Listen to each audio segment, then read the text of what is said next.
This conversation has filled me up like an old gas station. I'm wallowing in a pool of gasoline. Got a music project running up in Manchester in our curriculum. In fact, we built a foundation degree for music managers on the premise that we would have a record label that would be truly international, that would help develop artists, help develop the students as they develop the artists, and obviously get into the business of selling music. So, the background, my background, I've come from an artist management background. I'm managing an artist who had a #2 hit record last year, sold a lot of records, and we're just doing her new deal now and looking at a new career and what's going on. And I basically work within the college, bringing some of my skills in management and running labels and helping prop up that foundation degree with actual work in industry. So very quickly introduce himself and what he does in the music business, and then we'll carry on down. Right, hello there, I'm Sam Greenup. I'm on the New Music and New Media Management course in the first year. I also manage the band which we actually put on the CD, they're called Elmo Logic. I'm also a DJ in Manchester and I promote nights with some of the other guys from the course. My name's Rose. I'm also on the same course as Sam, doing on my first year of music and new media management. I started work at live events, and that's through the course and through gaining contacts, as Phil has said, and just getting my name out there. I've managed to start working with a couple of record companies, including, well, Atlantic/Warner Brothers. So that's quite promising, and it's very early stage of things, but it's nice to have good contact. Hi, I'm Siobhan. I started off putting on fundraisers for a charity around Blackpool, then started off carrying on putting gigs on as well, and then my granddad died in 2005, decided to put on a festival in his name for charity, and we're on our 4th year this year, and we're expecting about 5,000 people, which has started off from 499 to 5,000, and that's just in Blackpool. I've also worked in merchandise, selling merchandise for the Charlatans, Ocean Colour Seed, Kate Nash, and we'll be working with Magnus, Fun Loving Criminals and the Pogues in July. So that's me. I'm Nikki, also known as DJ Euphonique. I'm a DJ in Manchester and a promoter in Manchester. I also produce my own tunes and I'm on the course with these guys. And she's pretty damn good too, and she's just got a publishing deal and some pretty good reviews from Mixmag. Fantastic, good stuff. Alex?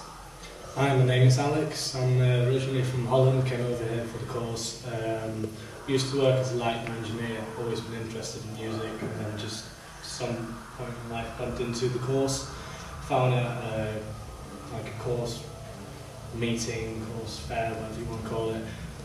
Came over here to start doing the course, and now involved with Big Boom, taking care of the Scandinavia side of things, and I think that's about it really. Thanks, Alex. So, First thing of all that I'd like to say, you know, the presentation of it, the packaging does make a big difference. That really sort of changes your view of the whole artist straight from the word go, basically. Also, look at things like, you don't want a song with a sort of 2-minute intro. That might work for certain genres, but the sort of poppy stuff that we're looking to get for syncs eventually, it's just not going to be suitable. So we say verse and chorus within the first 1 minute. I think that's a very sort of important thing, that even the band that I was working with, they didn't really get that to begin with. And as soon as you get past that, you're over the hill, basically. Absolutely.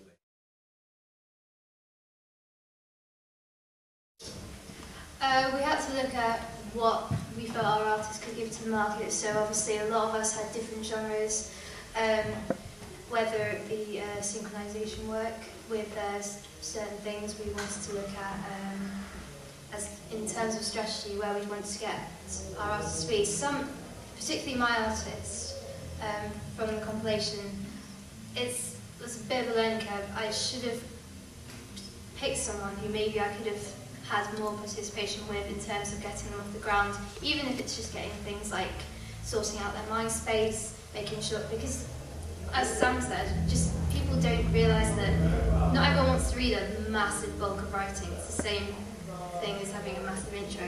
So just getting things like that sorted out was, for some of our artists, and just even getting them on MySpace. Some of them weren't even using it, getting in contact, even talking to their bands, and it's such an important staple. So that was one thing that we were looking at. And a list of contacts, you want your local papers, local press, that sort of thing. And then the internet side, but all these have to be targeted specifically to the market that you're looking at for your guys. And then once you've developed that list, you've got that forever. I've used mine numerous times to send out press releases and that sort of thing about the album. We also had a launch night which was a real success. With that we pulled in artists and bands and DJs from the album and got them all to play on one night. Most of them did it for free, some of the bigger guys did charge. We got everything at sort of mates rates. And your friend, you're lucky enough to know that venue owner has a very nice venue in Manchester where people just go down anyway. Yeah, so we got that at a knockdown rate of £200, which meant that breaking even was really quite easy. And since then, based on the success of that, which wasn't a night for commercial gain, a few of us have launched a night in Manchester called Subwoofer, and this is like an electro and dubstep drum and bass sort of collaboration between three of us, and we're also getting in big names to sort of hold, and that's going to be based around the sort of student areas. But I mean, it means to show you that we do stuff through college for the assignments, and then that's boosted me to go on and get involved actually in the real world and actually make some money off it. Can I just add to that, onto that press database? What's really important as well is what a lot of bands tend to do is they just send out a generic 200 may concern out to whatever editor from, say, Kerrang, NME, or wherever you want to send it. Have a look into what the similar bands are for your own music that you're producing, and then try to find a similar review of an already popular band, and then send it to the guy who wrote that review, because you've got a bigger chance of actually getting, even if it's just a no thank you, I'm not involved with this anymore, but you got a better chance of getting a reply instead of just sending a generic one out within like 25 magazines, because you've got them all ripped off the website. If that means you have to buy the magazine, that means you have to buy the magazine, but it might be saving you quite a lot.